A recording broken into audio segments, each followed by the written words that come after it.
For your comprehensive, exclusive and transformative news, welcome to the Global Lounge from Nairobi, Kenya, giving insight on global issues that affect the public's attitudes in business, technology, sports and education.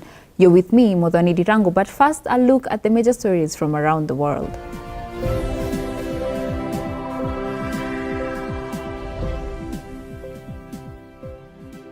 Cases of sexual assault have been on the rise, with many questioning why the victims are coming out years after the forceful violation.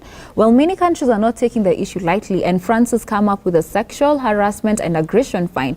This comes after the uproar of sexual harassment allegations against the judge, Brett Kavanaugh of America, and the declaration of street harassment and catcalling declared illegal in Portugal and Argentina.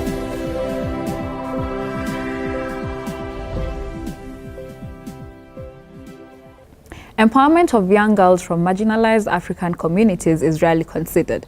However, the Horn of Africa Development Initiative, HODI, a Kenyan initiative that seeks to empower adolescent girls to break the silence on issues affecting them and combating social barriers, has changed the narrative.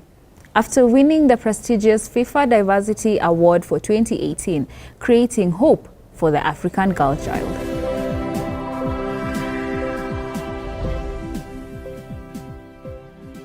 Moving on to our next story. Never apologize for who you love is a common phrase in the LGBTQ community. Homosexuality in the Western countries is nothing to be ashamed about. This was after a landmark ruling in America that legalized same-sex marriages, which have been seen to thrive and have been recognized and accepted even in African countries like South Africa. It has been considered as a fundamental human right for every person to love whoever they want.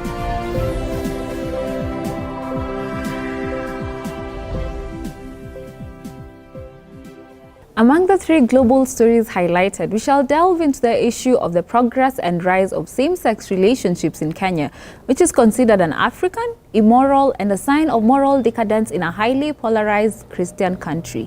According to a research done by Pew Research Center, 90% of Kenyans don't subscribe to same-sex relationships. This was clear after the ban of a Kenyan-made film, Rafiki, which is based on a love story of two ladies. The ban caused an uproar from the LGBTQ community and their supporters, which makes us question the progress in our country. Well, I invite you to comment on our Twitter account at The Global Lounge using the hashtag Global Lounge and on my personal Twitter account at Muthoni, and share your thoughts on this matter.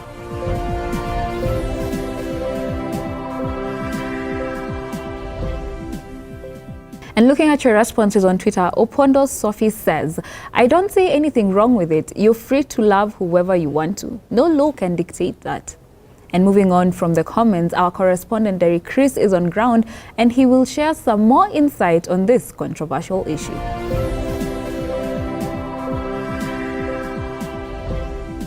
In a society that greatly believes in the human rights of the people, it is natural for one to expect that anyone's beliefs and ideologies will be respected and not questioned.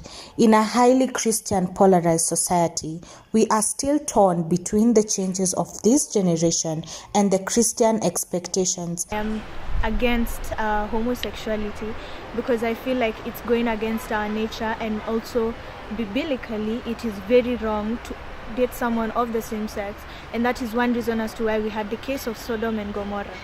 At the same time, I don't feel like it's right for somebody to date, or rather to go and get intimate with the same person of the same sex, because it is just wrong, it's disgusting, and it's the worst thing you can ever do. I personally would never support a bill that is brought forth and is supposed to support homosexuality. Same-sex relationships are not anything new in this society, but those who practice it do so in hiding because of stigmatization. I personally feel that our constitution and our lawmakers, which are our parliamentarians, are not taking the LGBTQA issue as seriously as it needs to be taken. They need to go back to the drawing board and redraft the constitution in such a way that it's inclusive of all the people who are catered for in the LGBT community. Why have a constitution when it's biased against people who are building our economy? It's not fair, and they need to take action against it. Many countries have adapted to this new culture with the belief of freedom of expression. In a country that boasts of democracy, more needs to be done to ensure that everyone's right and freedom of choice and expression is protected.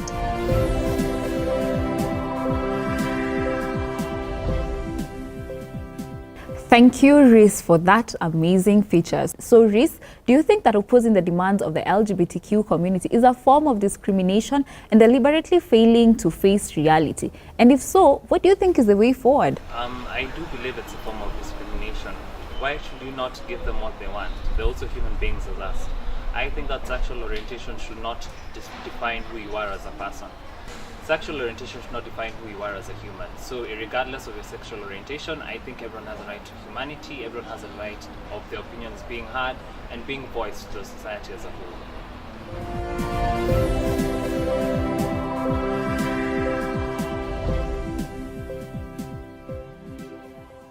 And it seems like this topic is creating a lot of buzz online, and as George Muley says, religion is the opium of the masses. We can't keep neglecting what our religion dictates. We are simply losing ourselves. So should we embrace the change, or should we just stick to the roots at the expense of other Kenyans, is the question of the day.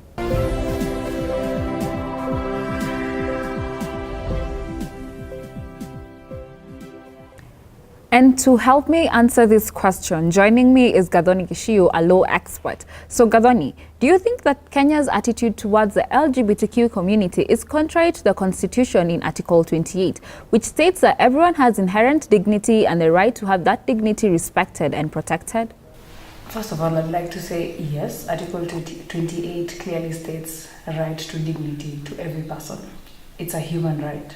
It should be respected regardless of the country, or the gender, or age. So with Africa, or Kenya in particular, actually the culture has shaped our community, which is a good thing and a bad thing at the same time. It's a good thing because we as a community know what is morally wrong and what is morally right. In a bad way, in that we are closed-minded. I'm not saying that's a bad thing, I'm not saying that's a good thing, but to me, it's a bad thing. Being closed-minded makes you not open up to new things. I'm not saying LGBT is a bad thing or a good thing, but we need to be able to accept our youths. Thank you for that, Muthoni. Also joining this conversation is Simon Ngara, a youth pastor at PCA Church. Are we preaching the gospel of hypocrisy that does not accept people as they are? Instead, we are trying so hard to make them change to fit into our liking. On the contrary, that is not the case. We are preaching the gospel of asking everyone just as they are. Christ came for the sinners. I am a sinner. Everyone is a sinner, and Christ wants everyone to come to himself. So when we are preaching the gospel, we want everyone out there, regardless of what they've done, regardless of where they've been, so they can come to God, and from there, God takes control. And he starts changing people and making them to whom he wants them to be. Muthoni, do you feel that the church, other religious institutions and the government are being blind to the changes of this generation? Whatever threatens our identity, we tend to shy away from it. For the government to actually embrace the changes that come with the youth, they should first of all consider how they think. They should shift their way of thinking. Look at the youth as a solution rather than a problem. Because that is the one thing that is killing the youth, and the one thing that is bringing conflict between the youth and the older generation. We cannot deny that there is rise of homosexuality in Kenya and supporters of the same. But with the ban of homosexuality here, many people live in fear of stigmatization. Is the church really a safe haven for these people? Simon, what is your comment on this? First, we need to understand the stand of the church and why people perceive the church probably to be not a safe place for them. A church that is founded in the principles of God, first of all, is a safe haven for everyone. No individual is too bad to belong out there. Everyone belongs to get in. But now people don't understand what happens when the church is saying that homosexuality is wrong. Because as a church, as a Christian, first of all, we need to understand this whole topic from two different perspectives. There is the worldly, and then there is from the Christian perspective. Because now, someone who's in the world, someone who does not know Jesus as his or her Lord and Savior, the only thing I'd tell them about this whole topic is for them to come to Christ. Because Jesus Christ loves you as you are, and when you are in him, then you get to understand the perspective that the church has. Because we are in a kingdom, the kingdom of the light, the kingdom of God, where God reigns. And in such a kingdom, there are rules within the kingdom. If you're not part of the kingdom, you won't understand. But when now you're part of the kingdom, there is the Holy Spirit who comes to assist us in everything that we do. There is Jesus Christ who came and died for us on the cross. There is God who is our King. Now, when you get into this kingdom, you're a born-again Christian. There is what we refer to as sin, and there are things that are not sin. Now, homosexuality is not special. It is just a sin just like any other. Numerous scriptures state it as that it is sin. We cannot debate about it. Okay, now let me bring in Lucy Kiathe, a psychology lecturer at Daystar University. We have seen many people change their sexual orientation and have come out of the closet. Do you think that one is born into homosexuality, or does one adapt it from the society? There's a belief that people are born homosexuals, and even research shows that some people are born, or is that finding that people are born. But my belief is sometimes is that in Kenya and in Africa, is that given the way young people are especially oriented about sexuality, and like in boarding schools where young people's first experience in sexuality is maybe one is touched or response because they are touched by someone of similar gender, they think that they are homosexuals, and you see whatever it is that makes us respond to sex, whether it is touch from someone else, that imprints in our brain, that is my sexuality, that is my sexual identity. And when you follow it and continue enjoying it with someone of your own sex, then you become that becomes your sexual orientation. So Lucy, with a backlash from the society, what psychological effects does it have on an individual? As a nation, for the first time, we saw people coming out and saying that I am gay. It was a shock, and many people started, reacting against them. And of course, there was what is it? Do these people live in Kenya? But because so many people have been in the closet or hiding the fact that they were homosexual, when they came out, it was a shock. And of course, there was the backlash.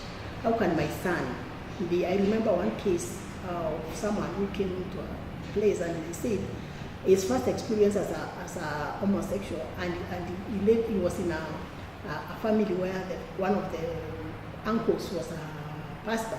When he came out and told them like that, he was so ostracized, and he was told that that's the reason, because of you, that's the reason why even the rain and field and all these many things that are facing our society, you're doing it the wrong way. So now he was telling us that there was so much stigma against him, and he even wanted to kill himself, tried to commit suicide at one point, until he was helped to do counseling.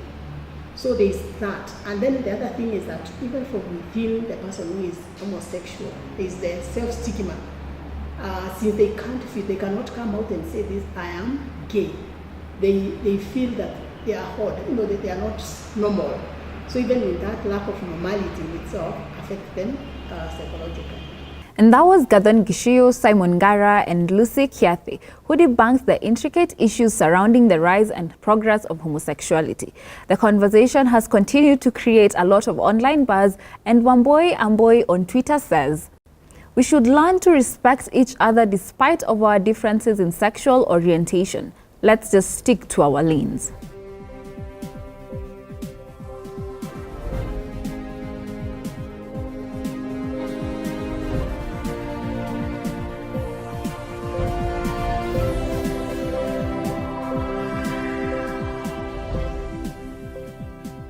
This is not an issue, as you would want to put it, of human rights or this.